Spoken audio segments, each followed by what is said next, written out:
Y hoy hacemos terapia este miércoles con Gustavo Marín, que ya está con nosotros, es nuestro psicólogo. Gustavo, ¿cómo estás? Buen día. ¿Qué tal? Buenos días, ¿cómo están? Bueno, hoy hablamos de los duelos, cómo sobrellevar el duelo, cuáles son las recomendaciones que nos puedes brindar. Bueno, Un tema complicado. Claro, primero tendríamos que definir qué son los duelos, ¿sí? Sí. Y le llamamos duelo al proceso de elaboración de una pérdida, Claro. ¿sí? Y principalmente, bueno, es un proceso que requiere, podríamos decir, un trabajo interno, un trabajo psíquico, y que conlleva como algunas etapas este duelo, ¿no? Hay algunos que comparan el duelo, podríamos decir, de una pérdida, lo relacionan con cuando nos cortamos, supongamos, con una lastimadura. Bien. ¿Sí? Si estamos, qué sé yo, cortando cebolla y nos cortamos un dedo, lo que primero aparece, vieron, es como que no sale sangre, ¿sí? Ni a veces sentimos primero el dolor, ¿sí? Es como que vemos el corte, nos impacta, pero se produce, hay una vasoconstricción, Sí, ¿sí? claro. Que es una manera de defensa del organismo. Pero al ratito ya uno empieza a sentir el ardor, empieza a sentir el dolor Tal y cual. comienza a salir la sangre. Claro. ¿Sí? Después la sangre intenta de alguna manera la reconstrucción de los tejidos, comienza este proceso de coagulación, ¿sí? Para evitar que salga más sangre.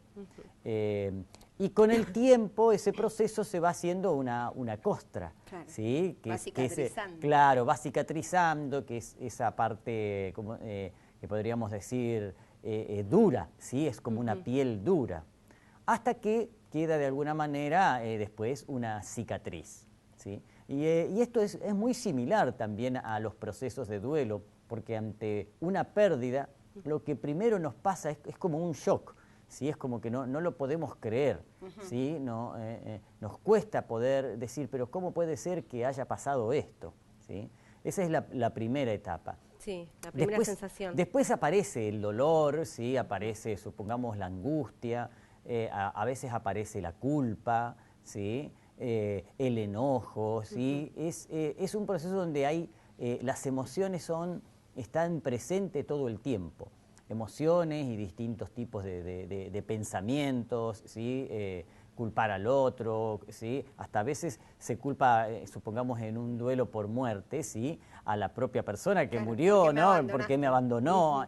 Es como una cuestión media, podríamos decir, que no tiene cierta lógica, pero es lo que sucede, ¿sí? ¿Y debe tener un tiempo el duelo? ¿O esto depende de cada persona? Obviamente que es así, pero digo, para que no se convierta en una depresión, no sé, ¿cuál es el tiempo estimado donde que lo que debería durar, ¿no? El estado de duelo.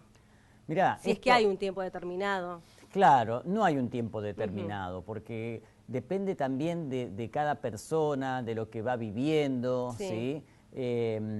Pero sí es como que hay como una cuestión de querer a veces acelerar los procesos, ¿sí? Hay personas que dicen, pero bueno, pero ya pasó tiempo, ¿cómo todavía sigo teniendo este enojo o sigo...?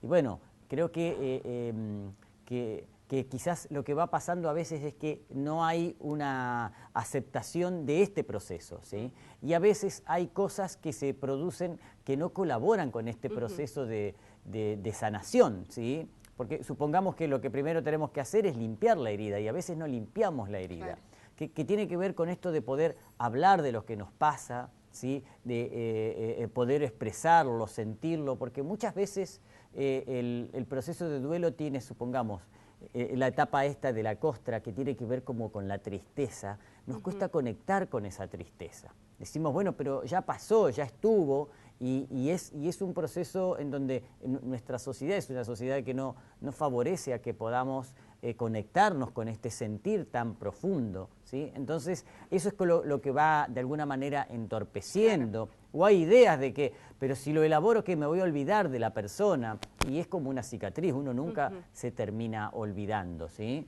Gustavo, este tema del duelo se puede aplicar, bueno, a diferentes cuestiones de nuestras vidas. Puede haber un duelo por una mascota, puede haber un duelo por un padre, un abuelo, un primo, un tío y un duelo por un hijo. Hay como distintas categorías o hay diferentes maneras de encarar el duelo dependiendo quién sea la pérdida? Sí, o sea, se supone que a veces la muerte, supongamos, si hablamos de muerte, la muerte de nuestros padres es una muerte dolorosa, pero quizás es como algo esperable, que ellos están adelante por nosotros. Sí. En el fondo es como que pareciera que cuesta menos, por decirlo de alguna manera. No es que no cueste, pero cuesta menos este proceso de elaboración. Uno puede llegar a tener determinados pensamientos, decir, bueno, ya vivió su vida, ya cumplió su ciclo. Distinto pasa cuando a veces es la muerte de un hijo, ¿sí? O de una pareja, o de un hermano. Es como que ahí comienzan a surgir determinadas resistencias, ¿sí? Es como esta cuestión de la injusticia y que van entorpeciendo, porque aunque uno se resista, ¿sí? O sea, la vida sigue igual en ese sentido, ¿sí? O sea, entonces a veces termino como pegado al enojo y es algo que no me permite elaborar el duelo. Es como si en la etapa de la cascarita me saco la cascarita, la cascarita. Entonces ahí sí es como un duelo patológico en donde no termino de elaborar.